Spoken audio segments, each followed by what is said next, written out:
तो दोस्तों पिछले वीडियो में हमने फॉर्म से रिलेटेड एट्रीब्यूट्स के बारे में जाना। उसमें कौन कौन से अपने एट्रीब्यूट्स होते हैं, कैसे क्या वर्क रहता है और किस तरीके से हम लोग चीज़ों को यूज कर सकते हैं।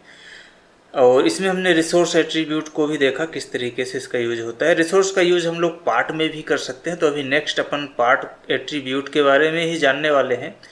तो अगर अपने को इमेज वगैरह कुछ लोड करना है आपके फॉर्म के अंदर में, तो आप रिसोर्स एट्रीब्यूट का भी यूज कर सकते हैं। तो चलिए मैं एक सिंपल सा टीडीएल फाइल लेता हूँ, यहाँ पे ऐड करता हूँ और उसके बाद फिर देखते हैं। अब यहाँ पे जैसे मैंने फाइल का नाम दिया था फॉर्म एट्रीब्यूट करके, मैं एक नई फाइल ऐड करता हूँ और इसका नाम देता हूँ दोस्तों पार्ट एट्रीब्यूट्स करके। तो ये मैंने इसका नाम दे दिया पार्ट एट्रीब्यूट। अब इसमें भी हम लोग दोस्तों एक नॉर्मल टीडीएल यूज करने वाले हैं। तो यहाँ पे दोस्तों मैंने एक नॉर्मल टीडीएल कोड पेस्ट किया। आपका रिपोर्ट में फॉर्म में पार्ट में लाइन में फील्ड, इस तरीके से कोड आ गया। अब मैं यहाँ पे नाम को अपने हिसाब से रख सकता हूँ। मैं यहाँ पे कर देता हूँ पार्ट एट्रीब्यूट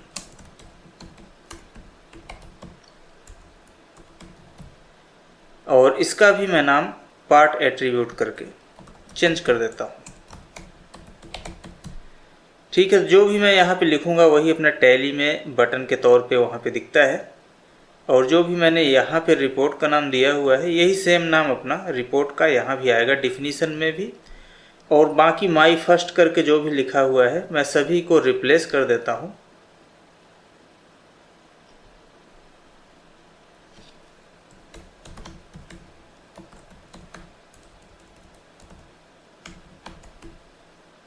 एट्रिप करके इस तरीके से मैंने एक नाम दे दिया। तो मैंने यहाँ कर दिया एट्रिप फॉर्म, एट्रिप पार्ट, एट्रिप लाइन, एट्रिप फील्ड करके इस तरीके से अपना नाम अपना चेंज हो गया। अब मैं इसको सेव करता हूँ दोस्तों और टैली में चलता हूँ और यहाँ पे हेल्प में चले जाता हूँ, टीडीएल एंड एड ऑन में मैनेज लोकल टीडीएल। और यहाँ पे जो फॉर्म एट्रीब्यूट था इसकी जगह में मैं इसको पार्ट एट्रीब्यूट डाल देता हूँ। ठीक है, तो ये अपना यहाँ पे लोड हो गया दोस्तों। अब आप देखें यहाँ पे पार्ट एट्रीब्यूट्स लिख के आ रहा है। इसके अंदर जाऊँगा तो ये अपना एक नॉर्मल सा टीडीएल कोड यहाँ पे आ चुका है। ठीक है, तो पिछली वीडियो में हमने देखा था कि कैसे हम लोग अपने फॉर्म को बड़ा कर सकते हैं उसकी हाइट विड्थ दे के। तो यहाँ पे हम लोग हाइट विड्थ, तो इसका मैंने हाइट दे दिया 40% और इसी तरीके से अपने को विड्थ भी लिख देना है। तो ये मैंने विड्थ भी यहाँ पे डाल दिया। आप हाइट और विड्थ दोनों आगे पीछे भी लिख सकते हैं, मतलब आपका विड्थ आप चाहें तो ज़्यादा रख दें, हाइट चाहें तो ज़्यादा रख दें। आप अपने हिसाब से चेंजेस कर सकते हैं इसमें। और यहाँ पे अगर मैं अभी जाऊँ टीडीएल में तो आप देख सकते हैं कि अपना टीडीएल कुछ इस तरीके से आ रहा है। अब इसमें जो मैं बात कर रहा था दोस्तों रिसोर्स का, तो रिसोर्स का हम लोग यूज करके अपने फॉर्म के अंदर इमेज वगैरह भी ऐड कर सकते हैं। और रिसोर्स का यूज आपको पार्ट में भी मिल जाता है करने के लिए। तो अभी जैसे ये यहाँ पे रिसोर्स करके लिखा हुआ है दोस्तों, मैं क्या करता हूँ इसी को कॉपी कर लेता हूँ, अपने कोड में आ जाता हूँ, यहाँ पे इधर मैं पेस्ट कर देता हूँ। मैंने ABC रिसोर्स यहाँ पे लिखा हुआ है तो इसको मैं ऐसे ही रहने देता हूँ। और जो अपना ये सोर्स करके है दोस्तों, मैं यहाँ पे नाम चेंज कर दूँगा। तो मैं फिलहाल यहाँ कॉलन का चिन्ह लगाता हूँ, इस तरीके से चीज़ें लिख देता हूँ। और मेरे पास में दोस्तों एक इमेज पड़ा हुआ है, मैं आपको दिखाता हूँ। तो यहाँ पे आप देखेंगे कि इस तरीके से एक लोगो है मेरे पास में, मैं इसी को वहाँ पे यूज कर लूँगा इमेज में। तो अभी मैं क्या करता हूँ, इसके प्रॉपर्टी में चले जाता हूँ, इसका मैं पाथ कॉपी करता हूँ फाइल का। तो यहाँ पे आपको ये फाइल का पूरा ये पाथ मिल जाएगा, .jpeg तक यहाँ पे लिखा हुआ है। तो मैं इसी को कॉपी करूँगा और यहाँ पे मैं पेस्ट कर दूँगा इसको। ठीक है, तो यहाँ पे आपको डबल इन्वर्टेड कॉमा वगैरह लगाने की ज़रूरत नहीं है। आप सीधा सीधा इस तरीके से सोर्स नेम, सोर्स पथ आपका पेस्ट कर सकते हैं। और सोर्स टाइप क्या रहेगा जो दोस्तों, जैसे यहाँ HTML लिखा हुआ है वैसे आप यहाँ पे JPEG लिखेंगे। आप चाहें तो PDF का भी यूज कर सकते हैं इसी तरीके से। तो आपको यहाँ पे JPEG की जगह में PDF लिखना पड़ेगा। तो आप यहाँ PDF करके PDF फाइल को भी यूज कर सकते हैं आपके पार्ट के अंदर में। तो अब मैंने यहाँ पे अपने रिसोर्स का नाम दे दिया। अपना रिसोर्स टाइप क्या है दोस्तों, एक इमेज अपन यहाँ पे लेके आ रहे हैं। तो अपने पार्ट के अंदर अपन इमेज एट्रीब्यूट का यूज कर लेंगे। तो यहाँ पे जब मैं इमेज लिखूँगा तो ये भी एक एट्रीब्यूट है। और इस तरीके से मैंने यहाँ पे अपना इमेज का नाम दे दिया। तो अभी मैं ABC रिसोर्स जो लिखा हुआ है इमेज के नाम, इस पर मैं क्लिक करता हूँ तो यहाँ पे आप देख सकते हैं पार्ट वाले में ये दिया हुआ है, पार्ट एट्रीब्यूट में, तो ये अपना यहाँ पे आ रहा है। फिलहाल मुझे ये फॉर्म एट्रीब्यूट वाले की भी ज़रूरत नहीं है, मैं इसको क्लोज कर देता हूँ। अब अपने पास में यहाँ पे कोड लिखने के लिए अपने पास एक सिंपल नॉर्मल कोडिंग है। अब इसमें हम लोग यूज कर रहे हैं इमेज एट्रीब्यूट का। इमेज एट्रीब्यूट का मैंने एक रिसोर्स नेम यहाँ पे क्रिएट कर लिया इस तरीके से। अभी अगर मैं चलूँ दोस्तों यहाँ पे इसको मैं रिफ्रेश करूँ तो आप देख सकते हैं कि अपना इमेज यहाँ पे आ रहा है। तो इस तरीके से अगर आप लोग इनवॉइस वगैरह में भी या अपने वाउचर में कोई इमेज ऐड करना चाहते हैं, अपनी रिपोर्ट में कोई इमेज ऐड करना चाहते हैं, तो आप इमेज का यूज कर सकते हैं पार्ट के अंदर में। तो ये तो दोस्तों हो गया एक एट्रीब्यूट। इस तरीके से बहुत सारे एट्रीब्यूट होते हैं, जैसे हमने पहले रिपोर्ट वाले में देखा कई सारे एट्रीब्यूट थे, फॉर्म में देखा कई सारे एट्रीब्यूट थे, पार्ट में भी बहुत सारे एट्रीब्यूट होते हैं इसी तरीके से। तो अगर आप यहाँ पे जैसे टाइप करना चालू करें तो आप देखेंगे कि यहाँ पे SS name, add background, balance, balancing, bottom line, break button, ये बहुत सारे एट्रीब्यूट्स ऑलरेडी यहाँ पे दिए हुए हैं। तो अब ये कौन कौन से होते हैं, अगर आपको लिस्ट वगैरह इसकी जाननी है तो आप ये भी पता कर सकते हैं। तो फिलहाल हम लोग यहाँ चलते हैं अपने कोर्स के अंदर में। तो दोस्तों फॉर्म एट्रीब्यूट के बारे में हमने जान लिया था, यहाँ पे काफ़ी कुछ हमने जाना था। ये वीडियो आप ज़रूर देखना, बढ़िया है। उसमें एक TDL कोड हम लोग कैसे क्रिएट कर सकते हैं उसके बारे में भी बताया हुआ है।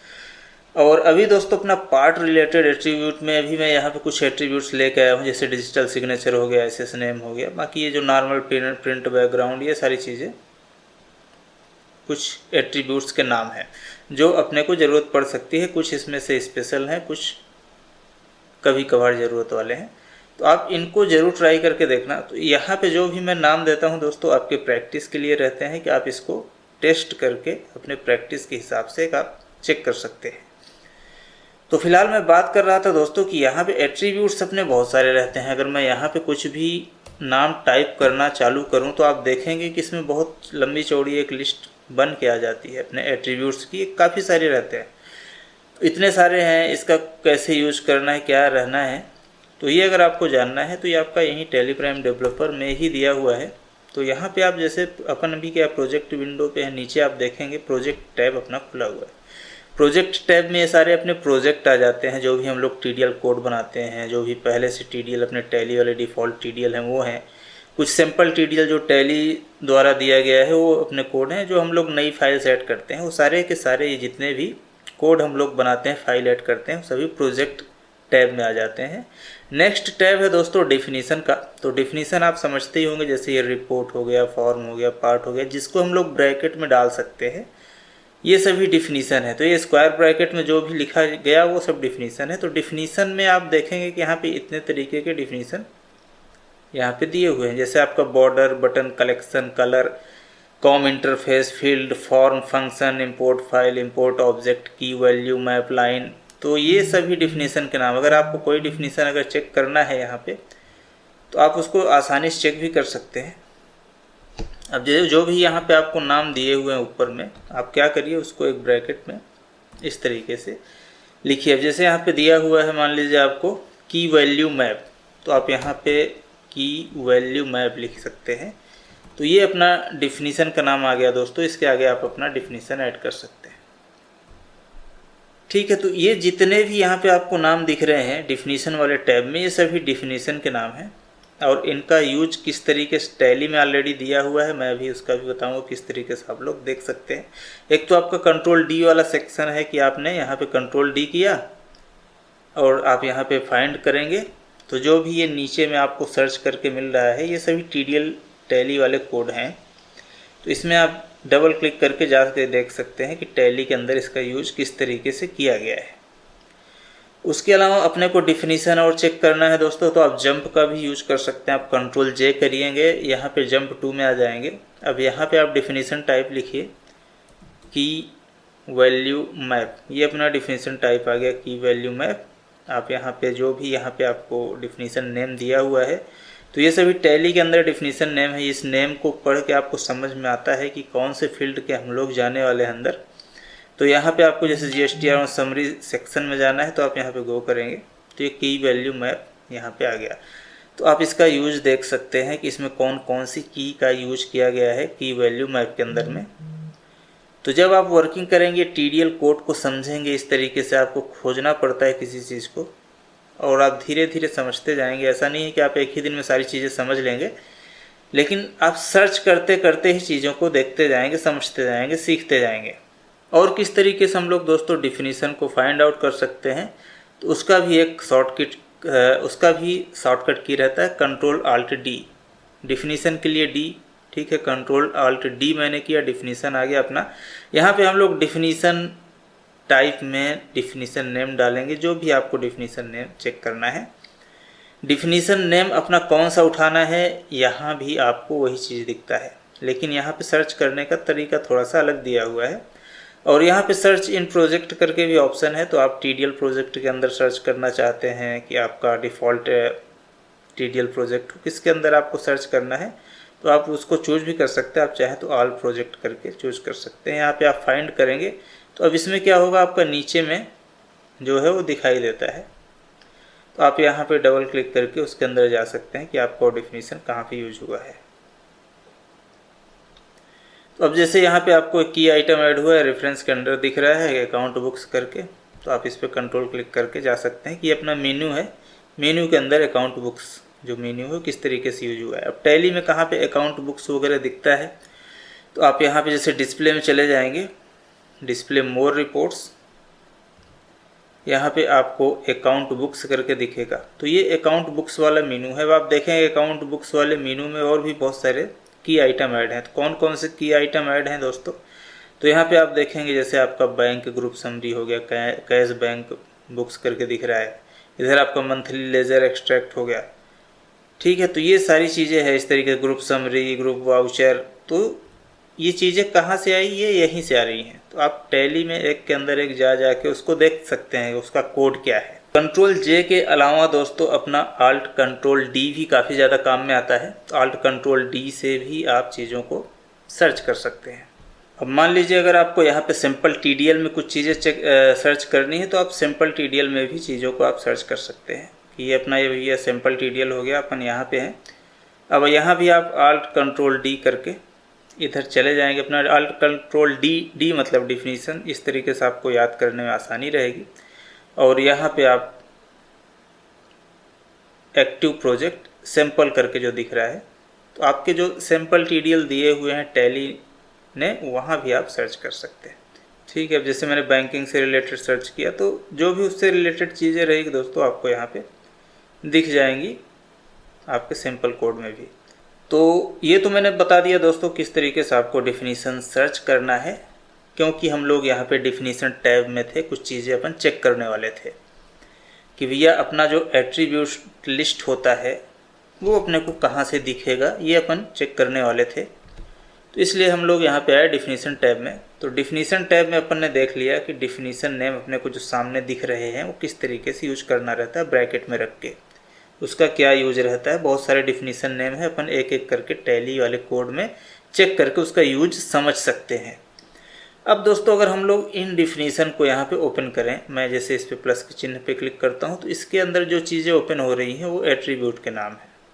यानी कि आपके जो बॉर्डर से रिलेटेड एट्रीब्यूट हो गए, ये इतने सारे add, replace, delete, button, colour, left, print, BG, right, top use, ये सभी बॉर्डर से रिलेटेड एट्रीब्यूट हो गए।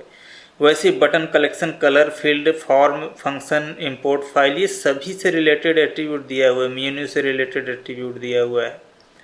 तो अभी हम लोग देख रहे थे दोस्तों पार्ट से रिलेटेड एट्रीब्यूट, तो मैंने पार्ट के ऊपर डबल क्लिक किया, या आप यहाँ प्लस वाले चिन्ह पे भी जाके आप क्लिक कर सकते हैं। तो ये पार्ट से रिलेटेड जितने भी एट्रीब्यूट हैं दोस्तों, वो आपको यहाँ पे सामने दिखाई देगा कि आप कौन कौन से एट्रीब्यूट को पार्ट में यूज कर सकते हैं। तो अभी जैसे हमने दोस्तों यूज किया इमेज एट्रीब्यूट का, अब इसमें ABCD करके सीरियल से ही सभी नाम दिए रहते हैं।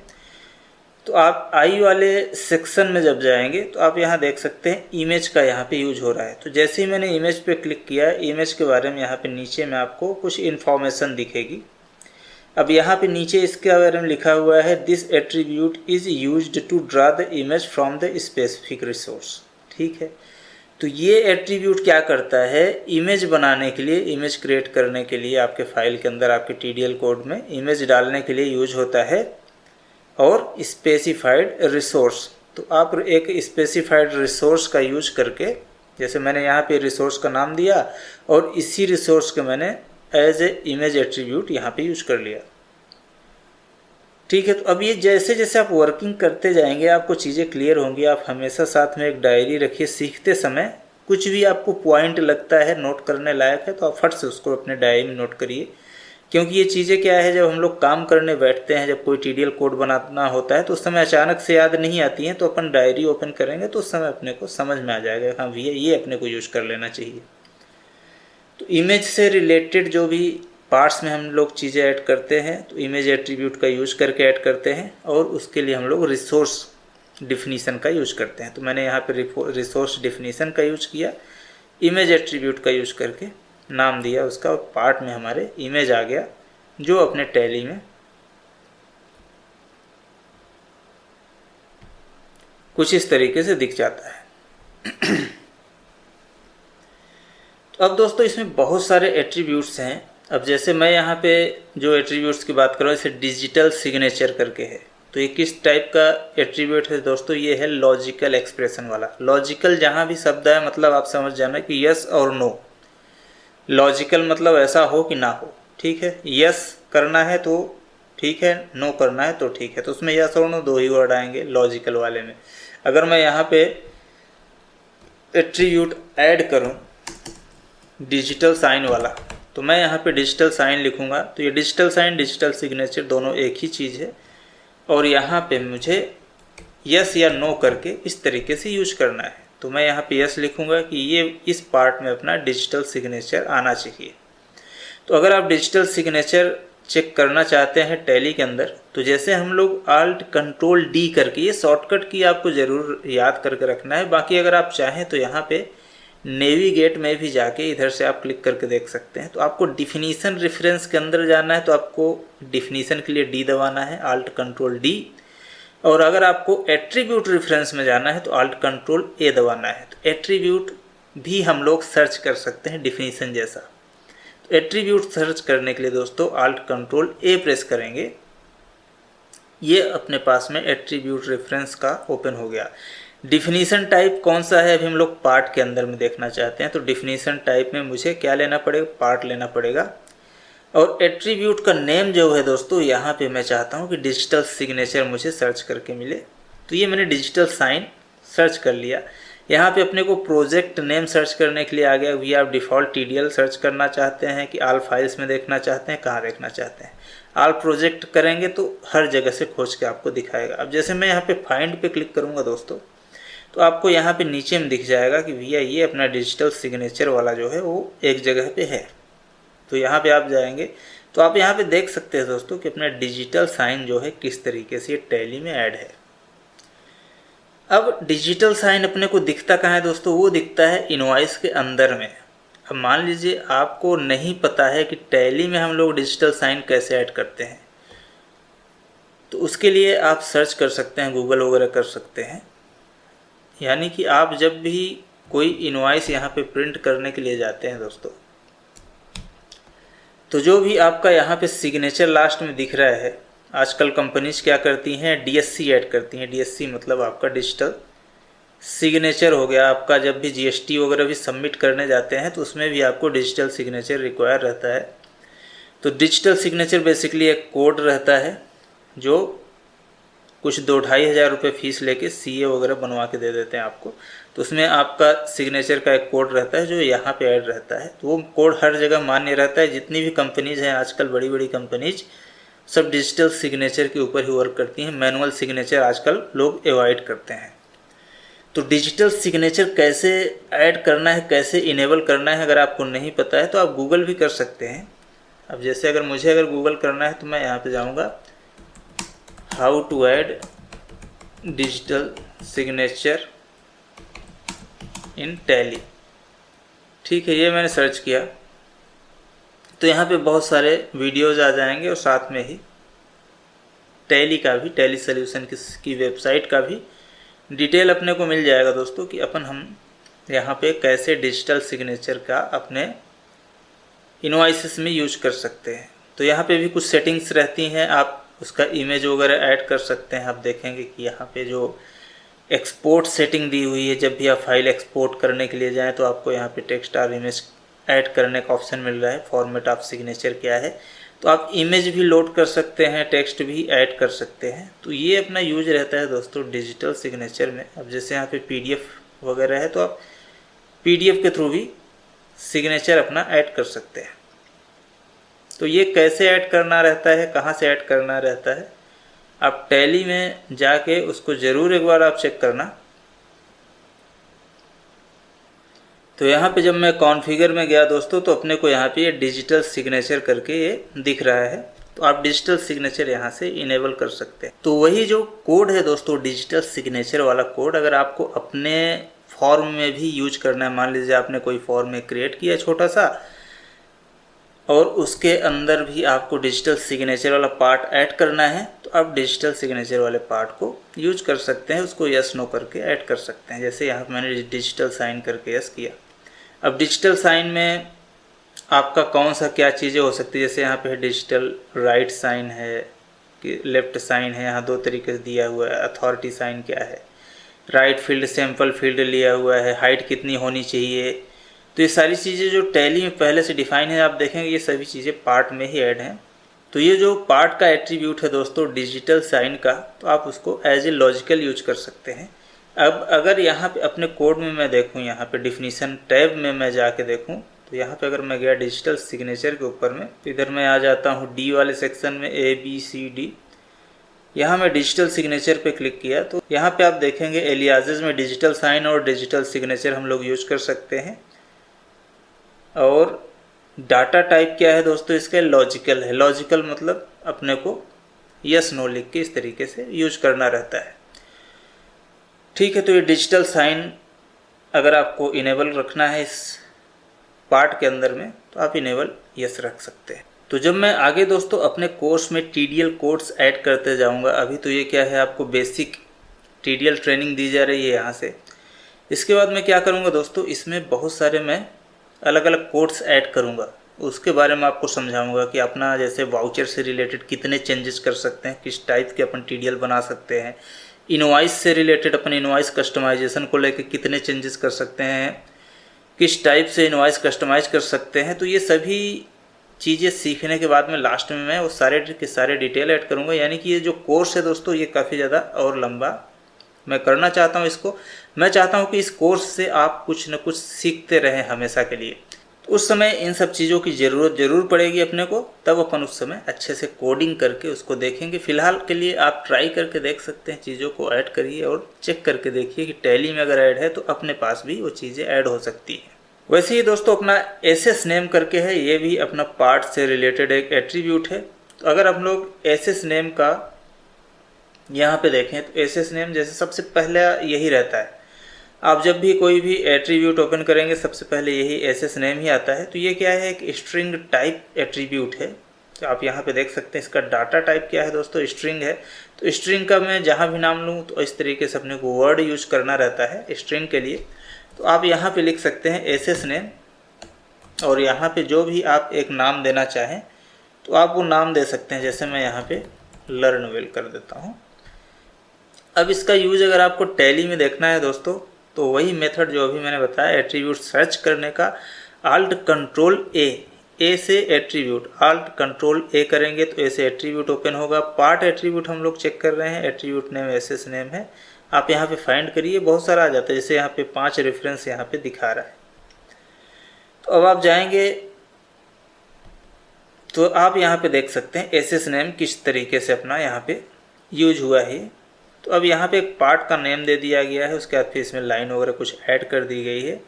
ऑब्जेक्ट में अपन लेज़र वगैरह यहाँ पे जो दिखा रहे हैं वो दिखा रहे हैं। SS नेम यहाँ पे पार्ट 1 दे दिया। अब यहाँ पे SS नेम के बारे में दिया हुआ है थोड़ा सा जानकारी, आप पढ़ सकते हैं। SS name specified so that this part can be referred. SS name इसलिए यहाँ पे डिफाइन किया गया है ताकि ये पार्ट जो है अपना बाद में इसको एज ए रेफरेंस यूज कर सकें। तो SS नेम का यूज वैसे कुछ उतना ज़्यादा खास नहीं है, लेकिन इससे क्या है रेफरेंस अच्छे से मिल जाता है अपने को, भैया ये अपना पार्ट नेम है। जैसे हम लोग बाकी चीज़ों के लिए टाइटल वगैरह यूज करते हैं, वैसे ही इसको भी अपन SS नेम को भी एक रेफरेंस के लिए यूज कर लेते हैं कि भैया ये अपना पार्ट 1 था, बाद में हम लोग पार्ट 2 लिखेंगे, बाद में पार्ट 3 लिखेंगे। अब जैसे ये कोड है दोस्तों, अपना रिपोर्ट के अंदर पार्ट आया, आप देख सकते हैं यहाँ पे रिपोर्ट में फॉर्म आया, फॉर्म में पार्ट आया, पार्ट में लाइन, लाइन में खैर एक और पार्ट ऐड है, फिर उसमें लास्ट में फील्ड वगैरह है।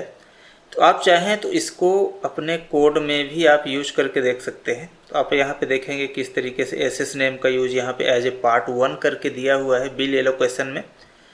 तो अब यहाँ पे मुझे क्या है, कोड जो है अपना कंप्लीट लग रहा है।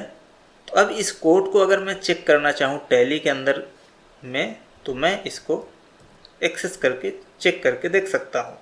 तो मैं क्या करता हूँ दोस्तों, इस कोड को एक न्यू फाइल में मैं ऐड कर लेता हूँ। यहाँ पे मैं नाम दे देता हूँ कुछ भी, एसएस नेम करके, इस तरीके से कुछ भी मैं कभी नाम दे दे रहा हूँ। तो ये मैं नया एक टीडीएल फाइल ऐड करने वाला हूँ। तो अब इसमें जो नाम दिए हैं दोस्तों वो टैली में पहले से हो सकते हैं, जैसे ये part object association, part object association ये करके जो दिया हुआ है। तो मैं क्या करता हूँ, इस पार्ट ऑब्जेक्ट एसोसिएशन का नाम मैं चेंज कर देता हूँ। तो मैंने उसको सेलेक्ट किया, यहाँ पे गया सर्च में, रिप्लेस में गया, इसका मैं नाम चेंज कर देता हूँ, लर्नवेल एसएस कर देता हूँ। इसको मैंने रिप्लेस किया, ये पूरा चेंज हो गया। अगर कहीं कुछ पहले से रहेगा तो अपना एरर दिखाएगा, तो अपन उसको भी चेंज कर लेंगे। ठीक है, अभी मैंने मेरे हिसाब से ये चीज़ें चेंज कर दिया। यहाँ पे एक और है object and new method syntax करके, तो ये नाम भी मैं object of lines new object में, इस तरीके से नाम है। तो मैं इसको भी चाहूँ तो चेंज कर सकता हूँ। फिलहाल मैं इतना ही रहने देता हूँ। और यहाँ पे जैसा हमने ऐड किया हुआ है पार्ट एट्रीब्यूट को अपने टैली के अंदर में, तो मैं ये कोड को सीधा कॉपी करता हूँ और ये वाले कोड में फर्स्ट में डाल देता हूँ। और यहाँ पे जो रिपोर्ट का नाम है दोस्तों ये वाला, तो मैं क्या करता हूँ, इसको चेंज कर देता हूँ। ठीक है, ये मैंने चेंज कर दिया। इसको मैं सेव करता हूँ, टैली के अंदर इसको भी मैं लोड करता हूँ। तो टैली के अंदर मैं इसको यहीं से एग्जीक्यूट करा देता हूँ। यहीं से आपको टैली के अंदर इसको लोड करने के लिए आपको यहाँ पे एग्जीक्यूट टैली का ऑप्शन आता है, आप इसमें चले जाएंगे तो ये सीधा क्या करता है, टैली में उस चीज़ को लोड करके ही ओपन कर देता है। लेकिन अभी आपका ये लोड तो हो जाता है, जैसे यहाँ पे अगर मैं चाहूँ तो इसको ओपन कर सकता हूँ किसी भी कंपनी के अंदर। ठीक है, तो यहाँ पे वो चीज़ तो लोड होके आ जाएगी। और आपका अगर कुछ एरर रहेगा तो यहाँ पे टीडीएल के अंदर में आपको वो चीज़ दिखेगी। ठीक है, अब मैं यहाँ पे एसएस नेम को लोड कराता हूँ, एग्जीक्यूट टैली करता हूँ।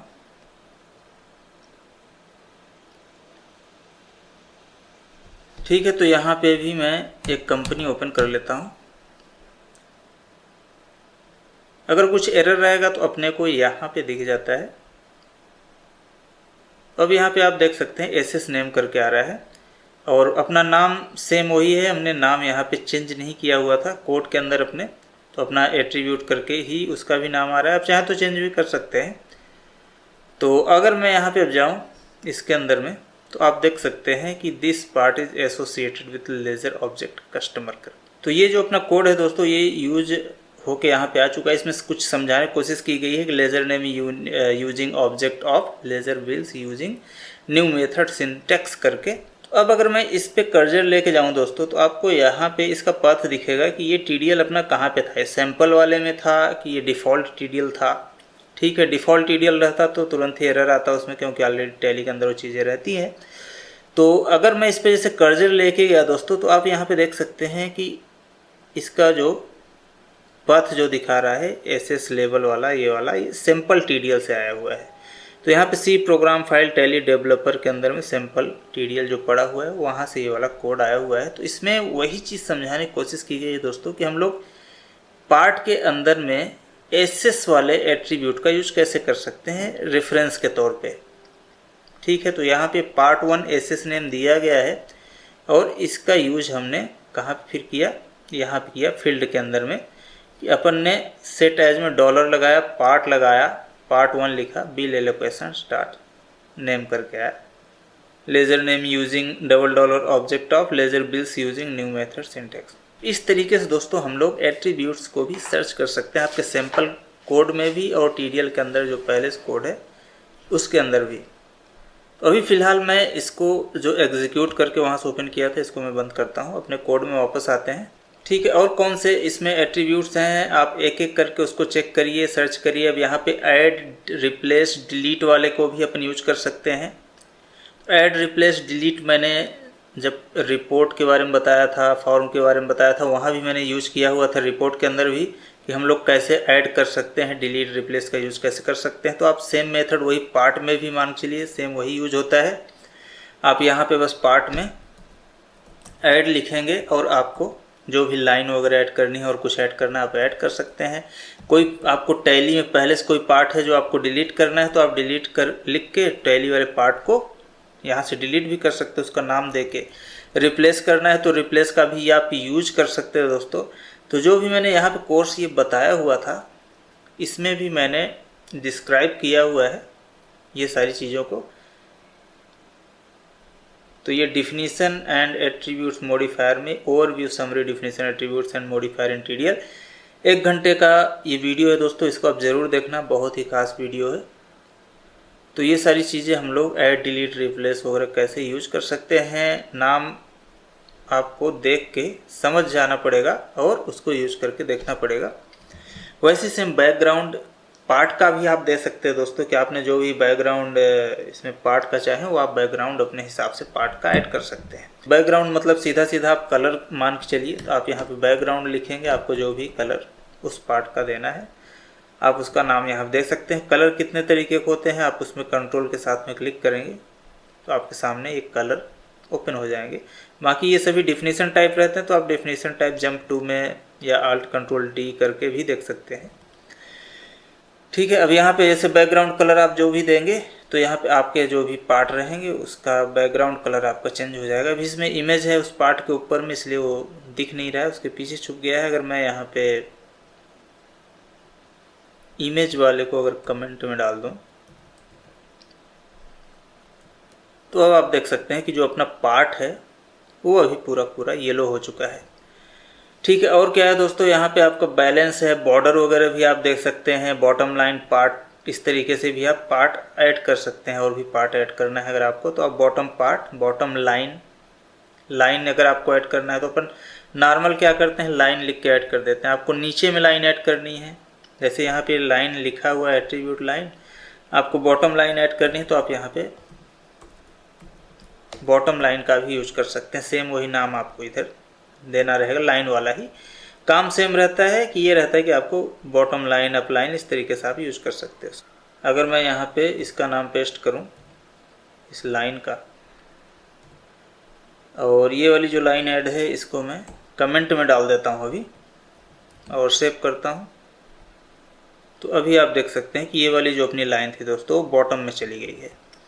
तो आप बॉटम लाइन का यूज़ कर सकते हैं। तो ये जितने भी एट्रीब्यूट हैं बस आपको चेक करते जाना है, यूज करते जाना है। जो ना समझ में आए आप टैली में भी सर्च कर सकते हैं, आपको मेथड पता चल गया, आप अपने सैम्पल कोड में भी सर्च कर सकते हैं कि उसका किस तरीके से TDL कोड के अंदर यूज हुआ है। उसके बाद फिर है दोस्तों जैसे ब्रेक है, ब्रेक ऑन करके, तो ब्रेक वगैरह का यूज जब इनवॉइस कस्टमाइजेशन होता है तो वहाँ पे यूज होता है कि भाई आपको जैसे कितनी लाइंस का आइटम वहाँ पे मान लो इनवॉइस के अंदर डल गया है, उसके बाद फिर कितना आपको नेक्स्ट ब्रेक करके आगे बढ़ना है। जैसे मैं अगर इनवॉइस प्रीव्यू में जाऊँ और यहाँ पे दिखाऊँ, कभी कभी होता है क्या है दोस्तों, अब जैसे अपना ये ABC company, consignee, buyer detail यहाँ तक तो आ गया। अब यहाँ पे नेक्स्ट ब्रेक वाला फार्मूला यूज हो जाएगा कि भैया ब्रेक TDL कोड मैंने यहाँ पे यूज किया तो ये यहीं तक रहेगा, यहीं पे ब्रेक हो जाएगा, आगे नहीं बढ़ेगा। नहीं तो ये क्या होगा, इनवॉइस फॉर्मेट जो है बार बार एरर देगा कि आपका ये जो चीज़ें आपने चेंज किया हुआ है काफ़ी ज़्यादा बड़ा हो गया, उसको छोटा करना पड़ेगा। तो ब्रेक का यूज इस तरीके से होता है भैया, जो डिटेल यहाँ तक आई उसके बाद आपने ब्रेक का यूज किया तो वहीं पे वो ब्रेक होके नेक्स्ट पार्ट उसका आगे बढ़ जाएगा। तो सेम एट्रीब्यूट जितने भी हैं आपको बस यही नाम जो यहाँ दिख रहे हैं यही नाम आपको लिखने हैं और ये आपको ब्रेक का यूज कर सकते हैं। तो ये भी अपना लॉजिकल रहता है दोस्तों। अगर मैं यहाँ पे जैसे ब्रेक पे जाऊँ आपको दिखाऊँ तो ये क्या है, डाटा टाइप लॉजिकल है। तो लॉजिकल है मतलब आपको यहाँ पे यस नो करके यूज करना है, बस सिंपल। ठीक है, आपने ब्रेक यस करके यूज किया तो आपका जो भी पार्ट रहेगा वहीं पे ब्रेक हो जाएगा, फिर आगे से वो नेक्स्ट जो पार्ट है उसमें मर्ज हो जाएगा। तो इस तरीके से हम लोग ब्रेक का यूज कर सकते हो। वैसे अपना ब्रेक ऑन भी है, ये भी अपना लॉजिकल वैल्यू है। बटन आपको पार्ट के अंदर ऐड करना है तो आप बटन भी पार्ट के अंदर ऐड कर सकते हैं। तो की बटन वगैरह जब अपन पढ़ेंगे तो और अच्छे समझेंगे। पिछली कुछ वीडियोज़ मैंने बटन का भी यूज किया हुआ था, तो आप बटन एट्रीब्यूट का भी यूज कर सकते हैं। आप बटन का नाम दे दीजिए, फिर उसके बाद आप इसी बटन का डिफिनीसन बनाइए, ABC बटन का। फिर इस बटन का डिफिनीसन जैसे यहाँ पे आप बना लेंगे। जैसे मैं यहाँ पे इसको ऐड करता हूँ, एक डिफिनीसन टाइप ले लेता हूँ। इसके बाद मैं इसका की डिसाइड कर दूँगा कि कौन सी अपने को की प्रेस करनी है। उस की को प्रेस करने से उसका एक्शन क्या होना चाहिए। जैसे यहाँ पे मैं कॉल करा दूंगा अपने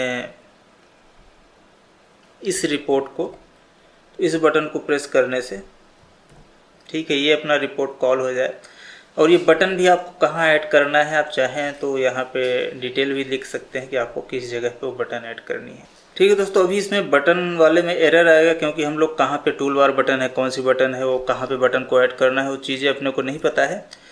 तो अपन बटन के बारे में जब आगे चल के समझेंगे, अच्छे से जानेंगे, तो उस समय और अच्छे से पढ़ेंगे, उसको सीखेंगे। और पुरानी वीडियोज़ में आप देखेंगे तो उसमें बटन्स कुछ ऐड करके मैंने बताया हुआ है किस तरीके से उसका क्या यूज रहेगा। बाकी कोर्स भी आपको सैम्पल वाले में बहुत सारे बटन वाले मिल जाएंगे, तो आप वहाँ से भी चेक कर सकते हैं। और भी दोस्तों इसमें बहुत सारे एट्रीब्यूट दिए हुए हैं, आप इसको चेक करिए। और साथ में ही यहाँ पे भी मैंने जो TDL कोर्स के लिए बैकग्राउंड हो गया, प्रिंट BG भी आज आप यूज करके देखिए। पिछली वीडियो में फॉर्म वाले मैंने बताया हुआ था कि प्रिंट BG का यूज कैसे करना है, उसमें प्रिंट बटन कैसे ऐड करना है अपने को। तो बिना प्रिंट बटन के आपका प्रिंट BG काम नहीं करेगा, तो आप इसको चेक करिए, एक बार ज़रूर ऐड करिए। डिफ़ॉल्ट लाइन क्या होता है, तो डिफ़ॉल्ट लाइन भी एक एट्रीब्यूट है, ऑब्जेक्ट भी एट्रीब्यूट है। तो ऑब्जेक्ट वगैरह के बारे में हम लोग आगे चल के पढ़ेंगे, सीखेंगे जब कलेक्शन की बारी आएगी। तो आपको जो भी यहाँ पे जो एट्रीब्यूट्स दिए हैं दोस्तों, इसके बारे में आप नोट डाउन करते जाइए। जैसे आपको लोकल एट्रीब्यूट चेक करना है तो लोकल किस तरीके से एट्रीब्यूट चेक करना है, आपको बहुत सारी जगह लोकल का एट्रीब्यूट का यूज करते हैं, तो एक एक करके चेक करिए। ठीक है, तो इस वीडियो में इतना ही रखता हूँ, बाकी आप लोगों को ऊपर छोड़ता हूँ कि आप लोग इसको चेक करेंगे और बताएंगे मुझे कि आपने क्या देखा, क्या चीज़ समझ में नहीं आई, क्या चीज़ें समझ में आई। चलिए बढ़ते हैं नेक्स्ट वीडियो में और देखते हैं अपना लाइन से रिलेटेड कौन से एट्रीब्यूट्स हैं।